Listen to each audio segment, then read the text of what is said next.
प्रदेश की राजनीति जो हमेशा चर्चा के केंद्र में रहती है, आज उसी उत्तर प्रदेश की राजनीति में बवाल के साथ सवाल है। क्या 2027 के विधानसभा चुनाव में फिर से सपा और बसपा का गठबंधन होने जा रहा है? समाजवादी पार्टी के अध्यक्ष अखिलेश यादव ने ऐसे संकेत दिए हैं जिससे सियासी गलियारों में हलचल मच गई है। दरअसल 15 फरवरी को लखनऊ में सपा ने पीडीए प्रेम प्रसार समारोह का आयोजन किया। अब आप सोच रहे होंगे कि पीडीए का मतलब क्या होता है। पीडीए का मतलब है पिछड़ा, दलित और अल्पसंख्यक। इस कार्यक्रम में 15,000 से ज्यादा लोग आए और कई दलों को छोड़कर सपा में शामिल हो गए। अखिलेश यादव ने मंच से बड़ा बयान दिया। उन्होंने कहा, समाजवादी पार्टी और बहुजन समाज पार्टी के बीच संबंध लगातार मजबूत हो रहे हैं और आने वाले समय में ये और भी गहरे हो जाएंगे। तो दोस्तों, ये कोई छोटी मोटी बात नहीं है, क्योंकि अखिलेश ने बसपा के साथ रिश्ते गहरे होने की बात साफ साफ कही है। पीडीए को उन्होंने राज्य की तरक्की की बुनियाद बताया है और कहा कि पिछड़े, दलित और अल्पसंख्यक मिलकर ही उत्तर प्रदेश को आगे ले जा सकते हैं। उन्होंने बाबा साहेब भीमराव अंबेडकर और डॉक्टर राम मोहन लोहिया के पुराने संघर्ष को भी याद किया और कहा कि अब उस संघर्ष को आगे बढ़ाने का वक्त आ गया है।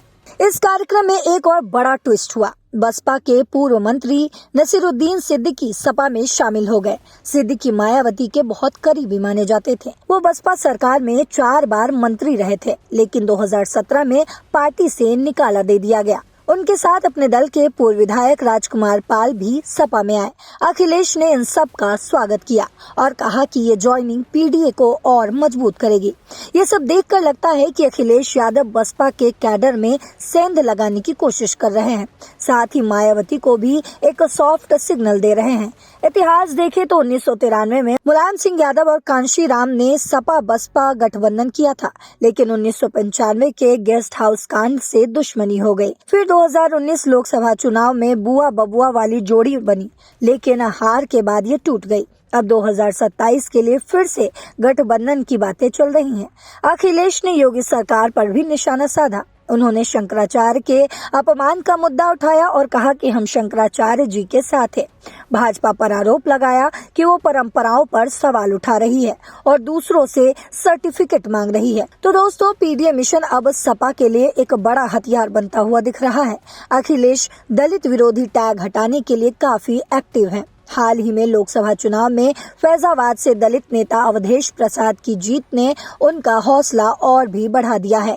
राजनीतिक जानकार इस पर कहते हैं कि अगर ये सोशल इंजीनियरिंग कामयाब हुई तो यूपी की सियासत पूरी तरह बदल सकती है। तो क्या सच में सपा और बसपा फिर से साथ आएंगे या ये सिर्फ अटकलें हैं? आने वाले दिनों में तमाम अपडेट्स इस पर सामने आ जाएंगे, लेकिन इस पर आपकी जो भी राय हो कमेंट बॉक्स में जरूर बताते जाइएगा। देश और दुनिया की बाकी खबरों के लिए देखते रहिए दैनिक जागरण। नमस्कार।